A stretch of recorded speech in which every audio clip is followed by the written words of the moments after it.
기도하겠습니다. 안녕하세요. 사랑하는 형제자매 여러분, 한 주 동안 잘 지내셨습니까? 저는 지난주에 이어 오늘도 여러분 앞에 마주서게 되었습니다. 지난주에는 창조를 주제로 새로운 변화에 대하여 나누었습니다. 오늘은 여러분께 하나님의 아주 큰 희망을 안겨드리고 싶습니다.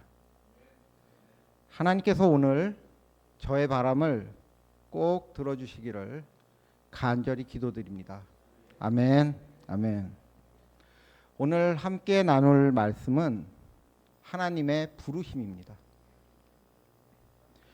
스데반과 바울의 이야기를 통하여 하나님께서 어떻게 우리를 부르시는지, 그리고 우리를 움직이게 하는 신앙의 원리는 무엇인지 함께 살펴보려 합니다.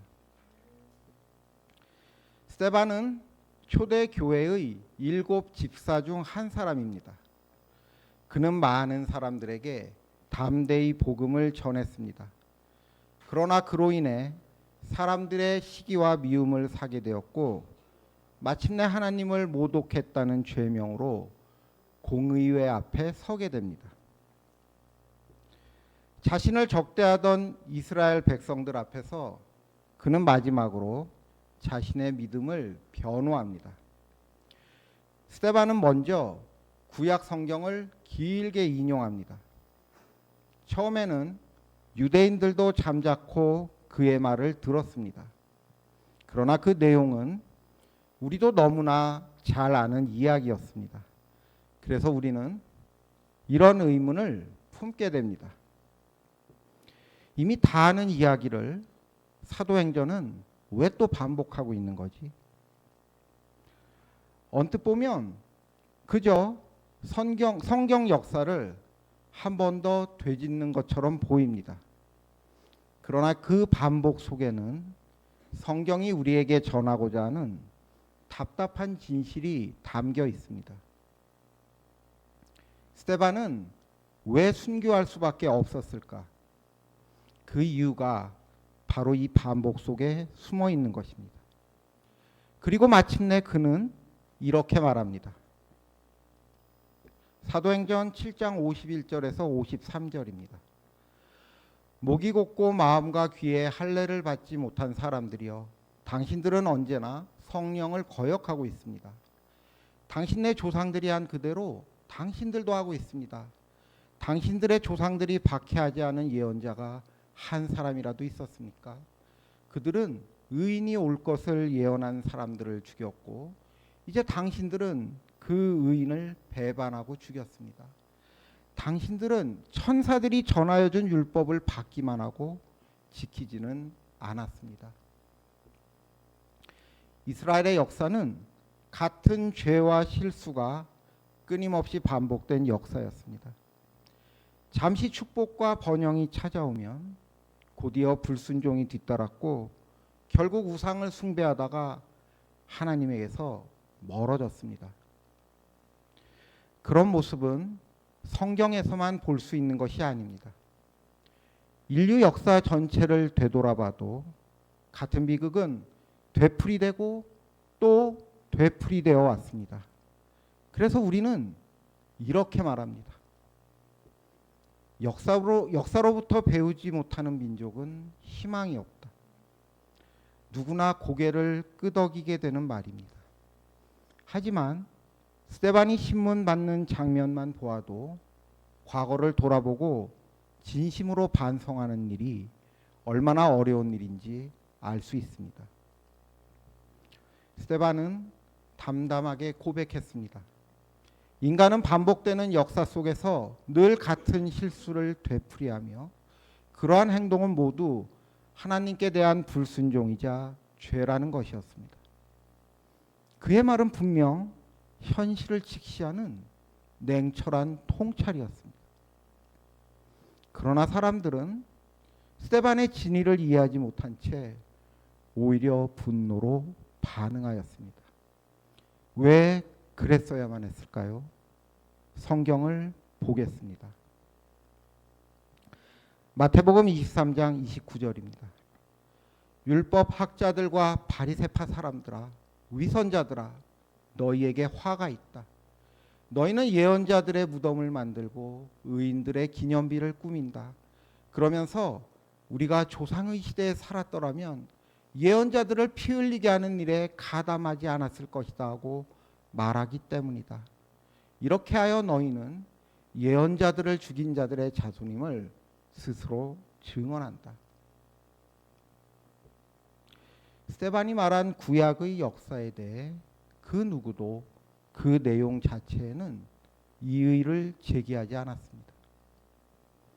율법 학자들과 바리새인들 역시 구약 성경을 있는 그대로 받아들이려 애썼습니다. 그들도 기꺼이 조상들의 죄를 인정했습니다. 예언자들의 죽음을 누구보다 안타까워했고 깊은 존경심을 표하기도 했습니다. 그러나 같은 사실을 두고도 그 시각은 극명하게 갈렸습니다. 그들은 예언자들의 무덤 앞에서 아마도 이렇게 생각했을 것입니다. 우리는 조상들과 다르다. 조상들은 하나님께 불순종했지만 우리는 같은 잘못을 반복하지 않을 것이다. 우리는 조상들의 죄를 뉘우치고 그 길을 바로잡고 있다. 이제 역사는 우리를 기점으로 더 나은 방향으로 나아갈 것이다. 그들은 그렇게 믿었습니다. 그들은 누구보다 하나님에 대한 열정이 흘러넘쳤습니다. 하나님의 의를 위해서라면 목숨조차 버릴 각오가 되어 있었습니다. 그러나 안타깝게도 그 열의만으로는 아무런 차이를 만들어낼 수 없었습니다. 예수님께서 보시기엔 그들의 모습은 조상들과 조금도 다르지 않았습니다. 그들 역시 조상들과 다를 바 없는 죄인이었을 뿐입니다. 그들은 끝까지 자신이 처한 현실을 인정할 수 없었습니다. 스데반이 믿는 예수는 그들에게는 근본도 없고 신뢰하지 못할 존재였습니다. 그저 공동체를 교묘한 말로 어지럽히는 이단 세력의 우두머리에 불과했습니다. 그들 눈에 비친 스데반은 진리를 깨달은 사람이 아니었습니다. 오히려 자신들과 맞서는 적일 뿐이었습니다. 그래서 그들은 스데반을 향해 돌을 던질 수밖에 없었습니다. 그전에도 마찬가지 이유로 예수님을 십자가에 못 박을 수밖에 없었습니다. 그들의 조상들 역시 같은 이유를 대며 예언자들을 죽였습니다. 아마 그 조상들 또한 우리는 이전 세대와 다르다고 믿었을 것입니다. 그러나 역사는 결국 끊임없이 되풀이될 뿐이었습니다. 우리는 자주 이런 착각에 빠집니다. 사실과 증거를 충분히 모아 면밀히 대조하면 누구나 합리적인 결론에 이를 것이라 믿는 것입니다. 그러나 현실은 그렇지 않습니다. 아무리 명백한 사실을 보여주어도 사람의 생각은 좀처럼 바뀌지 않습니다. 목이 곧고 마음과 귀의 할례를 받지 못했다는 스데반의 비유는 비록 씁쓸하지만 우리의 모습을 그대로 비추는 말입니다. 우리는 왜 그렇게 반응할 수밖에 없을까요? 그 이유는 우리의 판단이 객관적인 사실보다 주관적인 감정과 오래된 습관에 더 많이 지배받기 때문입니다. 여러분, 아는 것이 힘이다라는 격언이 있습니다. 인간은 누구나 자신이 가진 사상과 지식을 통해 세상을 이해하고 자신의 가치를 추구하려 합니다. 그만큼 사상과 지식은 세상을 살아가는 데 큰 힘이 됩니다. 그러나 어떤 사상과 지식을 동원해도 인간은 자신을 객관적으로 바라보지 못합니다. 우리가 이해하는 세상조차 결국은 나라는 거울에 비친 모습일 뿐입니다. 사실 소유라는 개념 자체가 그렇습니다. 결국 그것은 내가 원하는 방식으로 취하고 구성한 것에 불과합니다. 내가 옳다고 믿는 생각, 내가 옳다고 여기는 판단, 그 모든 것 역시 내 방식대로 받아들이고 이해한 결과에 지나지 않습니다. 그래서 우리가 의지하는 사상과 지식은 진리와는 무관하게 단지 내가 믿고 싶은 세상일지도 모릅니다. 현실과 동떨어진 세계를 만들어 놓고 그것을 진리라 믿고 사는 경우가 얼마나 많습니까? 결국 우리가 추구하려는 가치는 현실에서 점점 멀어지다가 절망과 고립으로 이어집니다. 나의 지식과 사상은 어느새 타성과 습관이 되어 생각의 틀을 고정시켜 버립니다. 그 안에서 내 사고는 고립되고 고정관념을 넘어서려는 의식조차 사라지고 맙니다. 그렇게 우리는 목이 곧고 마음과 귀에 할례를 받지 못한 사람으로 변해갑니다. 타성과 습관이 일상을 지배하기 시작하면 우리는 좀처럼 반복이라는 시간에 덫에서 빠져나오지 못하게 됩니다.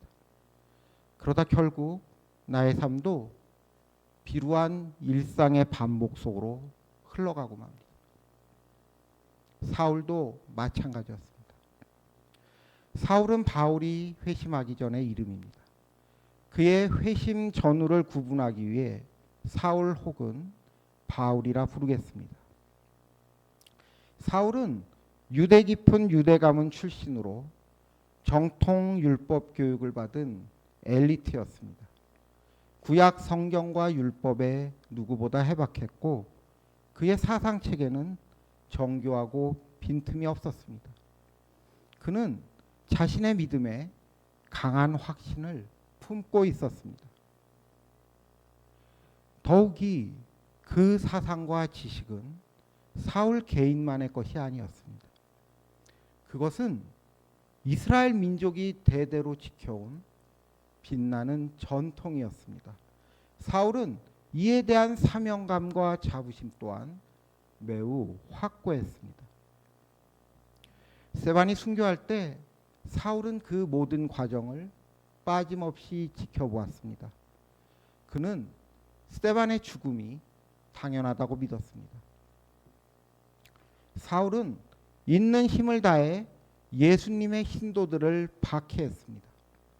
마치 여호수아가 가나안의 이방 민족들을 진멸하듯 그들 역시 하나님을 거역하는 멸절의 대상이라 여긴 것입니다. 사울은 자신이 하나님의 의를 실천하고 있다고 믿었을 것입니다. 그러나 그는 어느새 자기 확신 속에 고립되고 말았습니다. 자신이 옳다고 여긴 것을 부당하게 강요했고 그럴수록 현실과의 괴리는 점점 더 커져만 갔습니다.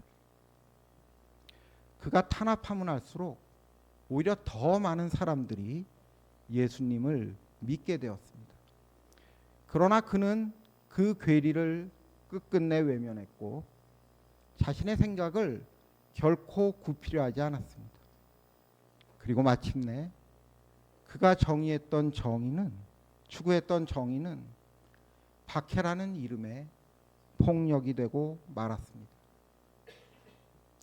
하지만 사울은 스데반의 행동을 도무지 이해할 수 없었습니다. 그를 이해하려면 먼저 스데반이 믿고 따르던 예수를 알아야 했기 때문입니다. 그런데 그 예수는 사울에게 너무나도 낯설고 이질적인 존재였습니다. 사울은 매우 명석한 사람이었습니다. 그러나 그의 지식으로는 예수님과 만날 수 있는 어떤 연결 통로도 만들어내지 못했습니다. 결국 사울은 예수님을 부정할 수밖에 없었습니다. 그렇다면 자기 인식의 성에 갇힌 사울은 어떻게 그 성벽을 넘어설 수 있었을까요? 성경을 보겠습니다. 사도행전 9장 1절에서 4절입니다. 사울은 여전히 주님의 제자들을 위협하면서 살기를 띠고 있었다. 그는 대제사장에게 가서 다마스커스에 있는 여러 회당으로 보내는 편지를 써달라고 하였다. 그는 그 도를 믿는 사람은 남자나 여자나 가리지 않고 닥치는 대로 묶어서 예루살렘으로 끌고 오려는 것이었다. 사울이 길을 가다가 다마스커스 가까이에 이르렀을 때 갑자기 하늘에서 환한 빛이 그를 둘러 비추었다. 그는 땅에 엎어졌다. 그리고 그는 사울아 사울아 네가 왜 나를 핍박하느냐 하는 음성을 들었다. 식물은 광합성을 통해 영양분을 만들어냅니다. 그러나 반드시 햇빛이라는 외부의 자극이 필요합니다. 진리도 마찬가지입니다. 진리의 각성은 결코 우리 안에서 저절로 일어나지 않습니다.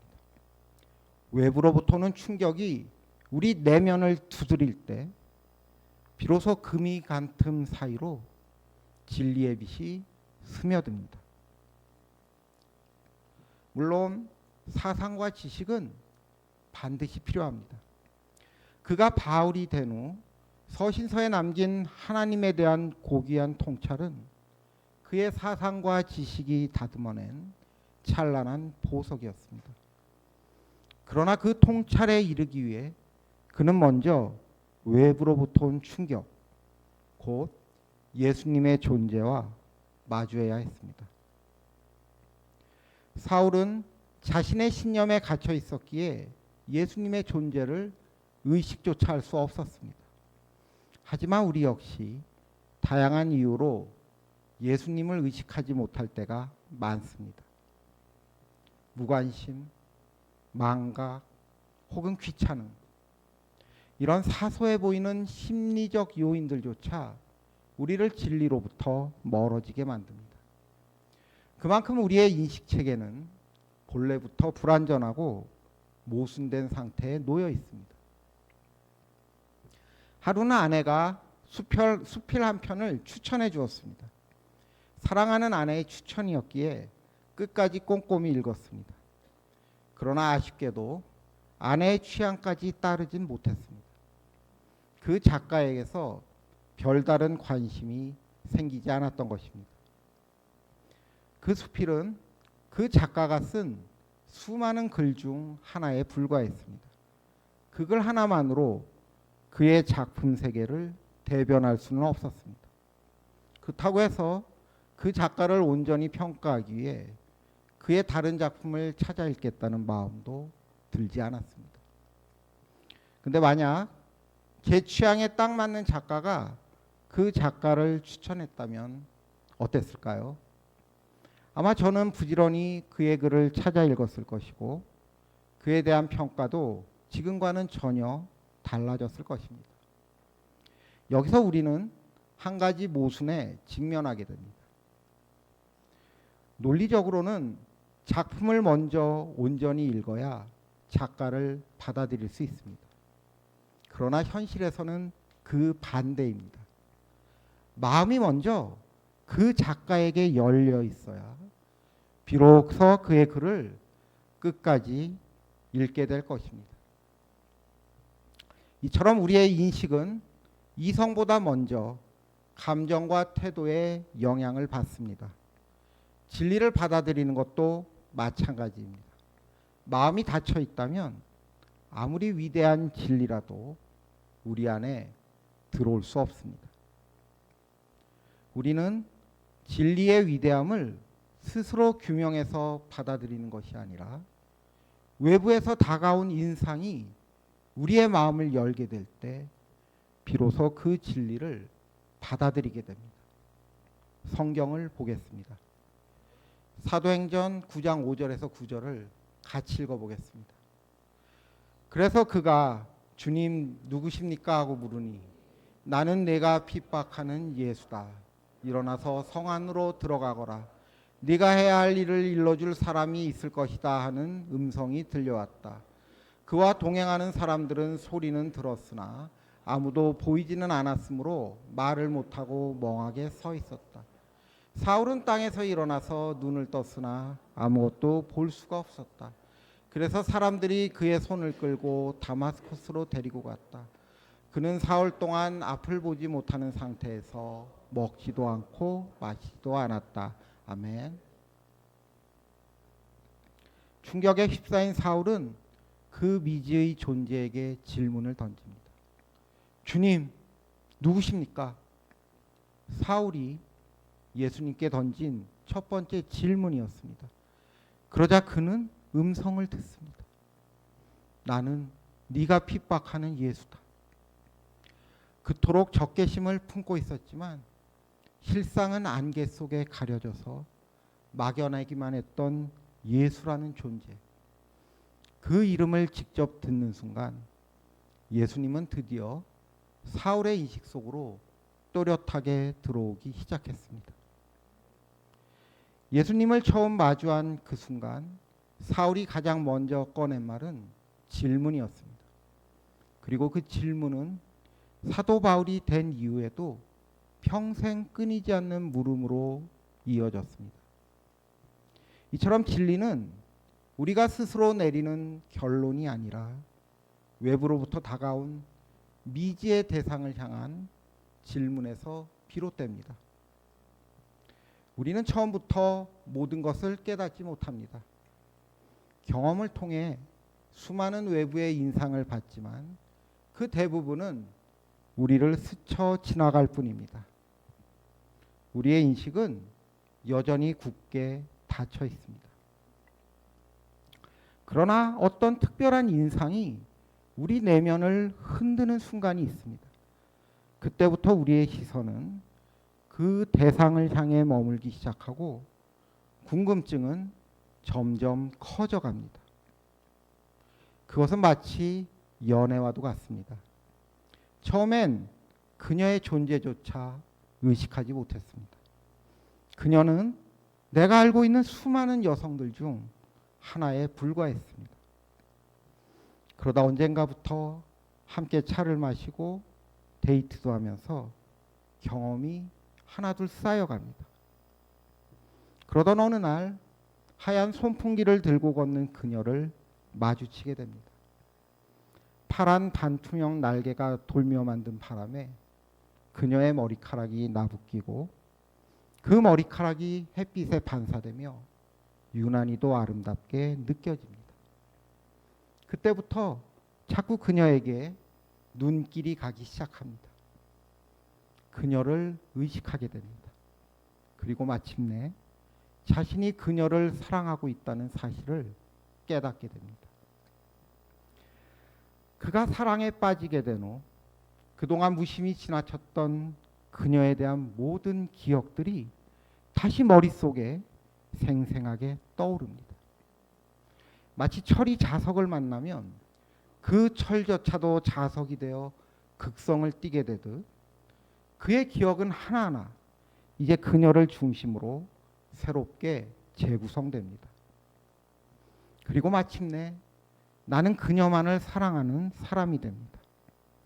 그녀에 대해 가장 많이 궁금해지고 가장 많이 알고 싶습니다.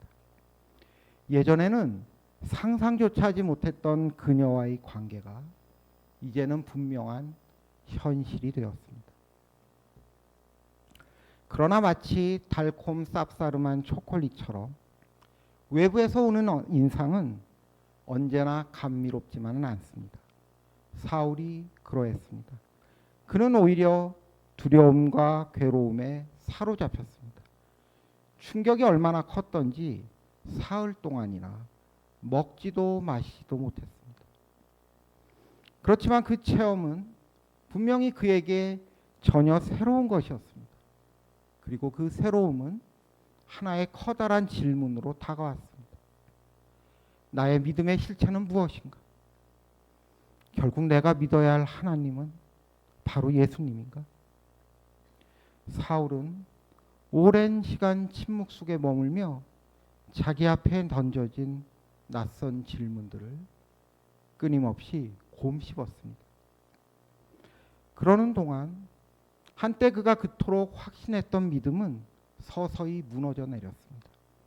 그리고 마침내 그의 기억은 하나하나 예수님을 중심으로 다시 구성되기 시작했습니다.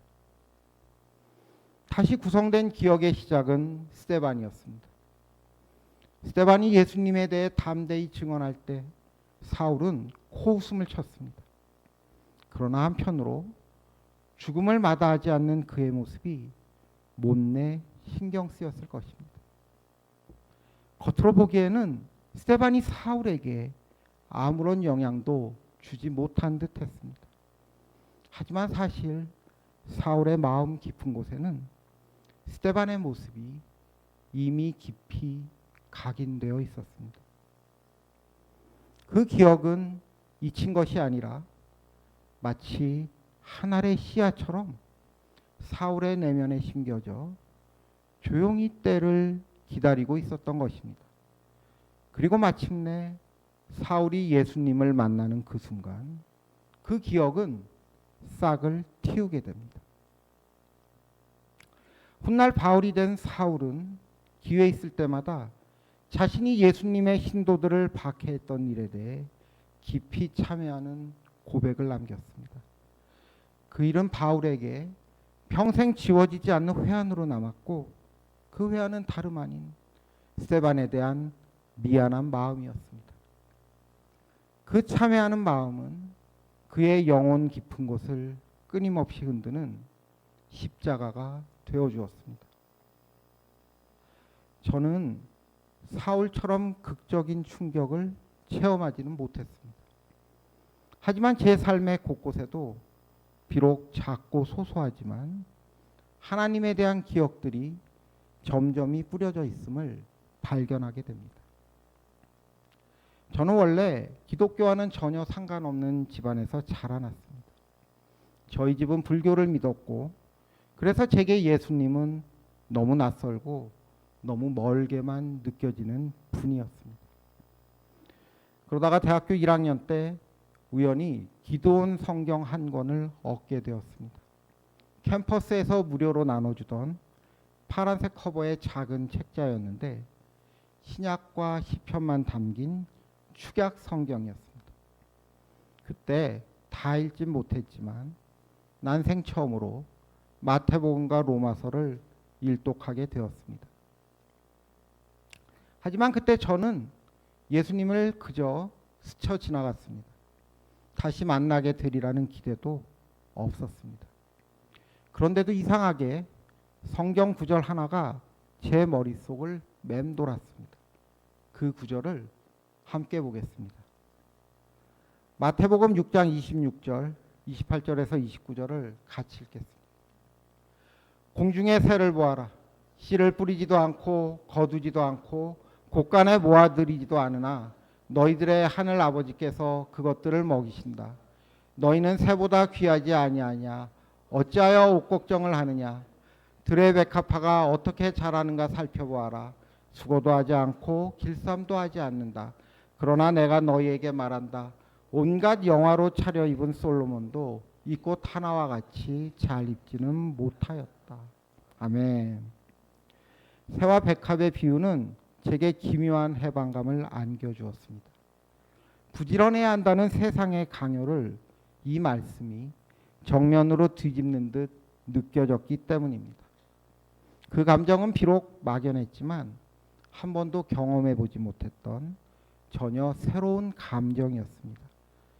그리고 그 감정은 하늘의 씨앗이 되어 제 마음 깊은 곳에 남몰래 심겨졌습니다. 세월이 한참 흐른 뒤 저는 너무나도 매혹적인 음악과 만나게 되었습니다. 요한 세바스찬 바흐의 마태 순환곡이었습니다. 분량만 해도 CD 3장에 달하는 대곡이었지만 저는 마치 연애를 하듯 그 음악에 푹 빠져 헤어나오질 못했습니다. 들을 때마다 감탄이 절로 나왔습니다. 어떻게 음악이 이렇게 아름답고 고귀할 수 있는 거지? 근데 알고 보니 그 곡의 내용은 마태복음에 나오는 예수님의 십자가 장면이었습니다.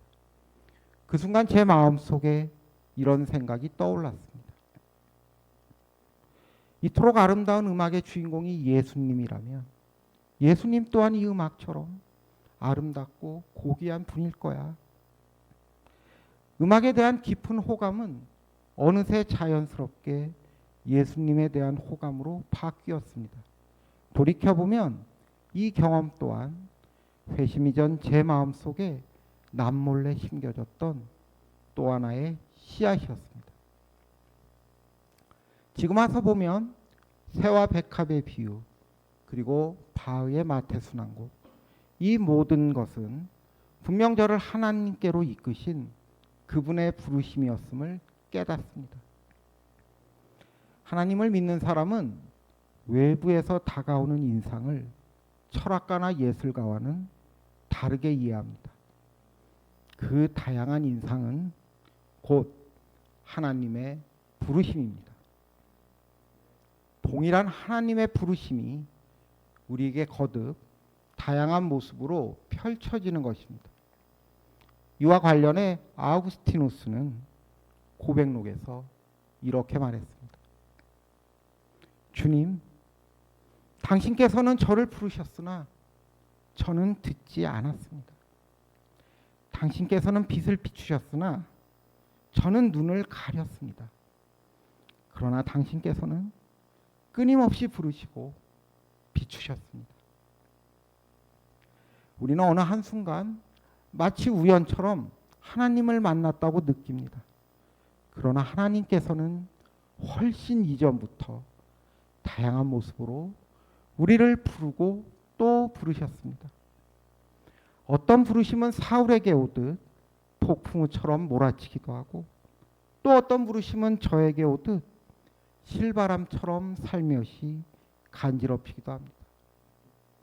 어떤 사람은 앞장서지만 어떤 사람은 뒤따라옵니다.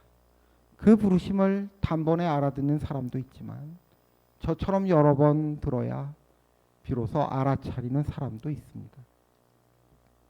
그리고 마침내 그 부르심이 결코 우연이 아니라 나를 향해 끊임없이 반복되는 영원한 사랑이었음을 깨닫습니다. 그 순간 아련하고 애틋한 감정이 물결처럼 밀려와 마치 소설 속 연인이 된 듯 기쁨으로 가슴이 벅차오릅니다. 그러나 그 기쁨에는 고통이 따릅니다. 가슴 벅찼던 그 순간은 영원할 것만 같았지만 시간이 흐르며 서서히 기억 속에서 희미해지고 이제는 남의 일처럼 낯설게만 느껴집니다. 결국 우리 마음에는 허무한 감정만이 짙게 배어듭니다. 그리고 조용히 자신에게 되뇌입니다. 오래전 그 기쁨은 내게 정말 꿈 같은 순간이었어. 하지만 꿈에서 깨어나면 아무리 그리워도 그 꿈을 다시 꿀 수는 없는 거잖아. 많은 세월이 흘렀고 이제 나는 더 이상 기쁨조차 기억나지 않아. 그 시간들은 덧없는 고통의 반복이었고 내게는 잃어버린 시간이었지. 나는 어느새 하나님의 목소리조차 잊어버리고 말았어. 초라하고 지친 나를 바라볼 때마다 의욕과 두려움만 깊어질 뿐이야. 하나님께서 다시 날 부르신다 해도 내가 그 목소리를 들을 수 있을까? 설령 듣는다 해도 결국 또 금방 잊어버리게 되는 건 아닐까? 그러나 실망이 깊어질수록 오히려 그 깊어진 실망 덕분에 여러분이 다시 일어설 수 있게 된다면 여러분은 그 사실을 믿으시겠습니까? 아우구스티누스는 고백록에서 이렇게 이어 말합니다. 당신은 제 안에 계셨으나 저는 바깥을 헤맸습니다. 하나님의 부르심은 마치 단 한 발을 명중시키기 위해 100발을 쏘는 사격처럼 보입니다. 하지만 그 한 발을 위해 쏘았던 나머지 99발은 결코 버려진 탄환이 아닙니다. 그 탄환들은 관역을 빗나간 듯 보이지만 사실 고스란히 남아 있습니다. 그리고 100번째 탄환이 명중하는 그 순간 여러분은 1점을 얻는 것이 아니라 100점을 얻게 됩니다. 하나님께서는 그저 한 발만 맞으라는 심정으로 무작정 우리를 부르시지 않습니다. 그분의 부르심은 단 한 치도 빗나감 없이 우리의 마음 깊은 곳에 차곡차곡 쌓여갑니다. 그 기억은 우리의 잠재의식 속에 각인되어 있지만 지식이나 사상처럼 의식적으로 소유할 수는 없습니다. 우리의 의지와는 전혀 무관하게 아직은 존재조차 인식되지 않은 채 잠들어 있습니다. 우리는 그것도 모르고 바깥을 헤맵니다. 그러나 하나님께서는 그 순간에도 변함없이 우리를 부르십니다. 그리고 마침내 그 부르심 중 하나가 우리를 사로잡는 바로 그 순간 외부에서 온 그 부르심에 의해 우리 안에 잠들어 있던 기억 하나하나가 깨어나기 시작합니다. 스데반의 순교는 사울이 회심하기 전까지는 그저 빗나간 탄환에 불과했습니다. 새와 백합의 비유도 바흐의 마태 순환곡도 제가 회심하기 전까지는 모두 빗나간 탄환이었습니다. 그러나 하나님의 부르심을 알아차리는 그 순간 헛되게 빗나간 듯했던 그 탄환들은 모두 그분에 대한 생생한 기억으로 되살아났습니다. 그리고 그제서야 하나님께서 내 안에 계셨다는 사실을 우리는 비로소 깨닫게 됩니다. 여러분도 한번 자신의 과거를 찬찬히 되돌아보시기 바랍니다. 하나님께 이끌렸던 여러분의 특별한 기억이 분명 있을 것입니다. 우연히 읽게 된 성경 한 구절일 수도 있습니다. 무심코 따라 부르게 된 찬송가 한 가락일 수도 있습니다. 아니면 여러분을 반갑게 맞아주던 형제 자매의 따스한 눈빛이나 다정한 말씨였을지도 모릅니다. 그 기억들 중에는 좋은 것도 있지만 무겁고 음울한 기억도 있을 것입니다. 또 어떤 기억은 그날의 날씨나 기분처럼 아주 사소한 것일 수도 있습니다.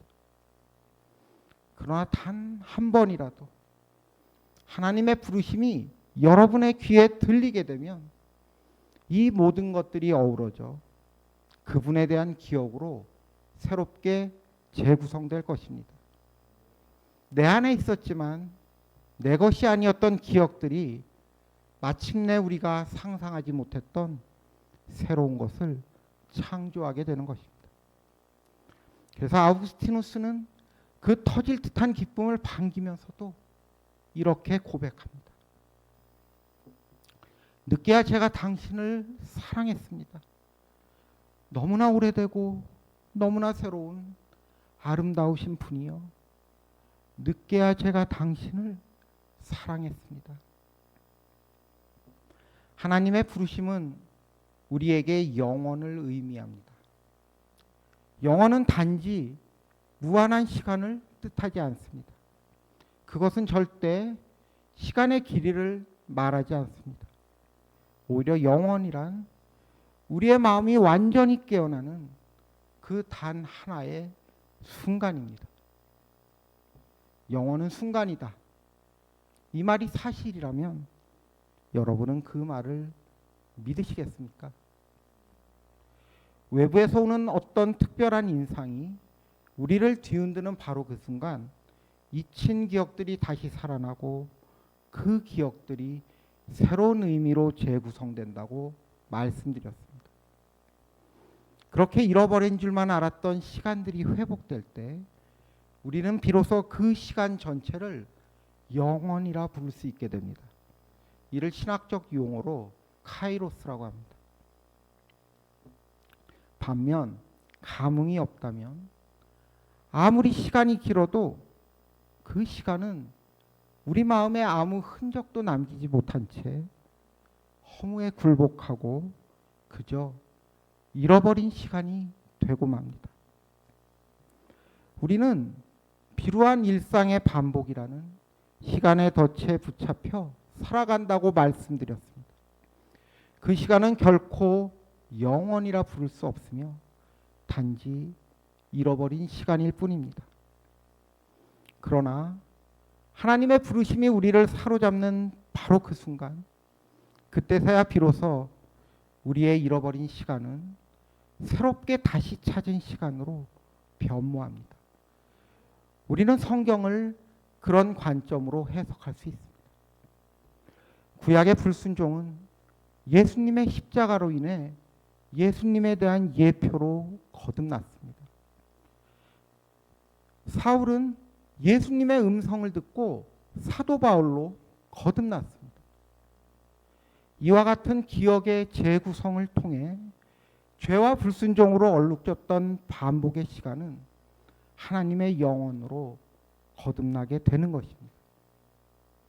따라서 우리는 더 이상 과거에 연연할 필요가 없습니다. 물론 그 과거는 우리의 잃어버린 시간입니다. 그러나 우리가 하나님의 부르심을 듣게 된다면 그 시간은 얼마든지 되찾을 수 있는 시간이 될 것입니다. 여러분, 혹시 어린 시절 자주 했던 보물찾기 기억나십니까? 아이들은 보물을 찾기 위해 이것저것 구석구석 뒤집습니다. 왜냐하면 전혀 예상하지 못한 엉뚱한 곳에서 보물이 불쑥 튀어나오기 때문입니다. 그런데 보물찾기가 끝나고 보면 보물을 하나도 못 찾은 친구는 거의 없습니다. 그만큼 선생님이 아이들을 위해 넉넉하게 보물을 뿌려놓았기 때문입니다. 마찬가지로 우리가 하나님의 부르심을 몇 번이나 들었는지 따질 필요는 없습니다. 하나님은 언제나 우리를 부르시기 때문입니다. 그렇다면 이미 끝났다고 포기하기엔 너무 이르지 않습니까? 여러분이 딱 한 발만 맞출 수 있다면 모든 것을 다시 찾아올 수 있습니다. 그러나 여기서 포기한다면 빗나갔던 탄환들은 영원히 빗나간 탄환으로 남을 뿐입니다.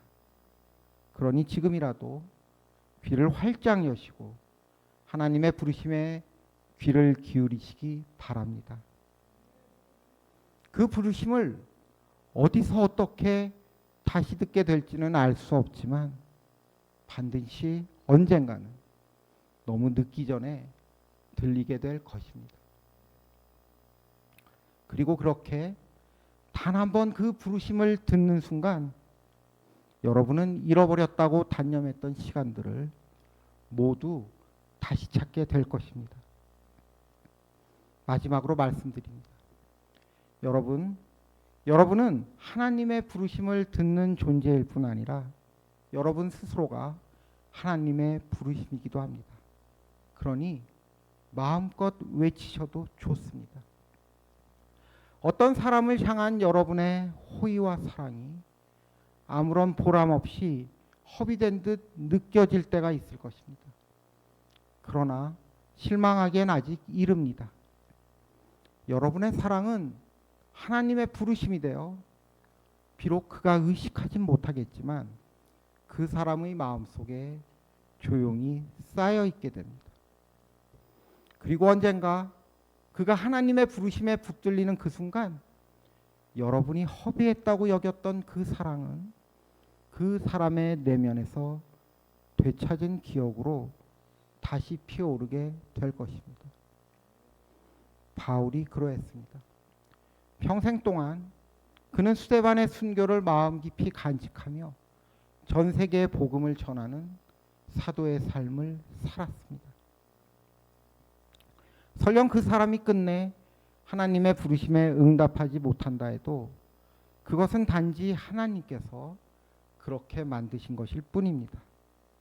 여러분이 그를 위해 최선을 다했다는 그 사실을 하나님께서는 반드시 기쁘게 기억하실 것입니다. 여러분, 오늘 우리는 스데반과 바울의 이야기를 통해 하나님의 부르심과 신앙의 원리에 대해 함께 나누었습니다. 하나님께서는 스데반과 바울처럼 우리도 그분의 부르심에 반응하기를 간절히 기다리고 계십니다. 이제 우리 모두가 하나님의 부르심에 더욱 귀를 기울이고 그 부르심에 기꺼이 동참할 수 있기를 소망합니다. 우리를 끊임없이 부르시는 하나님의 은혜와 사랑에 감사드리며 말씀을 마치겠습니다. 긴 시간 경청해